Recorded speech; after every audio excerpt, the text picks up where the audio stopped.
ಸ್ನೇಹಿತರೆ ನಮಸ್ಕಾರ. ನೋಡಿ, ಗಾಯತ್ರಿ ಇದು ಗಣಹೋಮ, ಗಾಯತ್ರಿ ಪುರಸ್ಚರಣ ಹೋಮ ಮತ್ತು ವಿಶ್ವಶಾಂತಿ ಹೋಮಕ್ಕೋಸ್ಕರ ಮಾಡುತ್ತಿರುವಂತಹ ಈ ಒಂದು ಯಜ್ಞ ವಿಶ್ವಶಾಂತಿ ಹೋಮ ಅದು ಮಾಡಲಿಕ್ಕೆ ಇಲ್ಲಿವರೆಗೆ ಈ ಕಟ್ಟಡ ಇಷ್ಟು ನಿರ್ಮಾಣ ಆಗಿದೆ. ಇದು ಗಾಯತ್ರಿ ದೇವಸ್ಥಾನವನ್ನು ಎಸ್ಪೆಷಲಿ ಈ ಒಂದು ವಿಶ್ವಶಾಂತಿ ಹೋಮಕ್ಕೋಸ್ಕರವೇ ಈ ಕಟ್ಟಡ ನಿರ್ಮಾಣ ಮಾಡಿದ್ದು. ಈ ವಿಶ್ವಶಾಂತಿ ಹೋಮ ಕಾರಣ ಏನಂದರೆ, ದೇಶ ವಿದೇಶಗಳು ಹಾಗೂ ನಮ್ಮ ದೇಶಕ್ಕೂ ಯಾವುದೇ ಈ ಯುದ್ಧಗಳಿಂದ ಹಾನಿ ಆಗಬಾರ್ದು ಅಂತ ಯಾವ ಜೀವರಾಶಿಗಳಿಗೂ ವಿಶ್ವ ಜೀವ ಸಂಕುಲಗಳಿಗೂ ಹಾನಿ ಆಗಬಾರ್ದು ಅಂತ ಈ ಒಂದು ಸಂಕಲ್ಪ.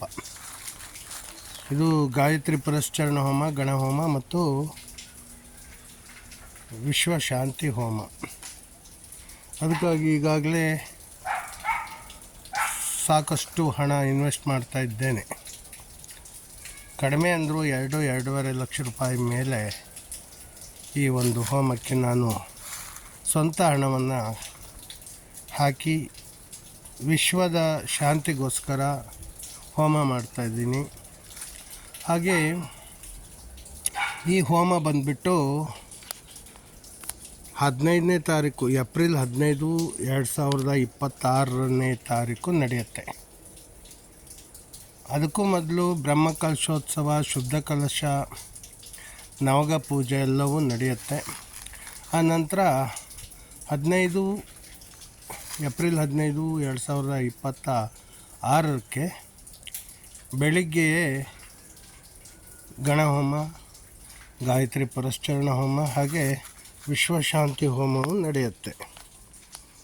ಇದಕ್ಕೆ ಸಾರ್ವಜನಿಕರು ಬಂದು ಪ್ರಸಾದ ಅಂದರೆ ತೀರ್ಥ ಪ್ರಸಾದವನ್ನು ಪಡಿಬೋದು. ಆದರೆ ಇಲ್ಲಿ ಊಟದ ವ್ಯವಸ್ಥೆ ಏನು ಮಾಡಿರಲ್ಲ. ಯಾಕೆಂದರೆ ಇದು ಆರ್ಥಿಕವಾಗಿ ಇನ್ನೂ ಯಾವುದೇ ಡೆವಲಪ್ಮೆಂಟ್ ಆಗಿಲ್ಲ.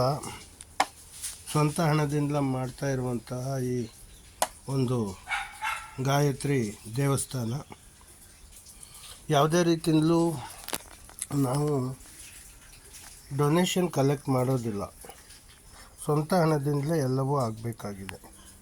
ಹಾಗಾಗಿ ಇಲ್ಲಿವರೆಗೆ ಬಂದಿದೆ ಇದು. ಹರಿ ಓಂ ನಮಸ್ಕಾರಂ. ಅಹಿಂಸಾ ಪರಮೋ ಧರ್ಮ, ವಿಶ್ವ ಜೀವ ಸಂಕುಲ ಧರ್ಮ, ವೃಕ್ಷೋ ರಕ್ಷತಿ ರಕ್ಷಿತಃ, ಸತ್ಯಮೇವ ಜಯತೆ.